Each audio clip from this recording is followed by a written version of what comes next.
എല്ലാവർക്കും ഒരിക്കൽ കൂടി നമ്മുടെ MBS യൂട്യൂബ് ചാനലിലേക്ക് സ്വാഗതം ചെയ്യുന്നു. ഇന്ന് നമ്മൾ കൊണ്ടുവരുന്ന വീഡിയോ നമ്മുടെ കഴിഞ്ഞ ഒരു 5-6 മാസമായി നമ്മുടെ മാലിമുളകിൻ്റെ വീഡിയോ ഇട്ട്. അപ്പോൾ മാലിമുളകിൻ്റെ പഴത്തിനാവശ്യപ്പെട്ട് കേരളത്തിൽ ഇന്ത്യയിൽ നിന്ന് വിവിധ ഇടങ്ങളിൽ നിന്ന് ആളുകൾ വീണ്ടും അന്വേഷിക്കാൻ തുടങ്ങിയിട്ടുണ്ട്. നമ്മൾ മാലിമുളക് കൊടുക്കുന്നത് 5 മുളകാണ് നമ്മൾ അയച്ചു കൊടുക്കുന്നത്. 5 മുളക് പാഴ്സലായിട്ട് നമ്മൾ പോസ്റ്റ് ഓഫീസിലാണെന്ന് രജിസ്റ്ററാണ് അയക്കുന്നത്. അത് 100 രൂപ ആണ് മാലിമുളകിൻ്റെ വില, 25 രൂപ തപാലിൻ്റെ ഫീസോടുകൂടി, അങ്ങനെയാണ് ചെയ്യുന്നത്, 125 രൂപ. അപ്പോൾ ഏറെക്കുറെ ആയിട്ടുണ്ട്. നമ്മുടെ കഴിഞ്ഞ ദിവസം ഇന്നലെയൊക്കെ പ്രേക്ഷകർ മാലിമുളക് ആയോ പഴമായോ സാറേ എന്നൊക്കെ വിളിച്ചു. ഏറെക്കുറെ നമുക്ക് ഈ മാസം കൊണ്ട് നമുക്ക് കൊടുക്കാൻ പറ്റും കേട്ടോ. അപ്പം ഞാൻ വന്നതായിരുന്നു. അപ്പം പഴമായിട്ടില്ല, അത് ഞാൻ കാണിച്ചു തരാം. ഇത് കണ്ടോ, സംശയമല്ല, ഇതാണ് മാലി മുളക്, കായായി നിൽക്കുകയാണ്. ഇവനൊക്കെയാണ് നമ്മൾ പഴിപ്പിച്ച് കൊടുക്കുന്നത് കേട്ടോ.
ഉയരമാട്ടോ, ഇത് ഒരു 4 അടി പൊക്കത്തിലാണ് ഇപ്പോൾ മാലി നിൽക്കുന്നത്.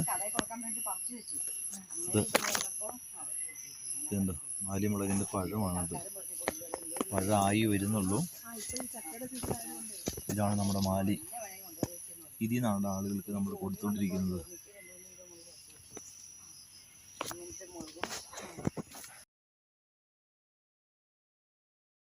ഇതാണ് നമ്മുടെ മാലിമുളക്. നമ്മൾ പഴം ഇതിൽ നിന്നാണ് ശേഖരിച്ച് കൊടുക്കുന്നത്. ഇപ്പോൾ ഇതിൻ്റെ പഴം എടുക്കുന്ന സീസൺ ആയി തുടങ്ങി. ഇപ്പോൾ നമ്മൾ ആവശ്യക്കാർക്ക് ഇതിൻ്റെ പഴം എടുത്തു കൊടുക്കും. അപ്പോൾ നിങ്ങൾ ആവശ്യമുള്ളതുപോലെ എന്ത് ചെയ്യുക, നിങ്ങൾ വിളിക്കുക. ഓക്കെ, അപ്പോൾ അയച്ചു തരാം.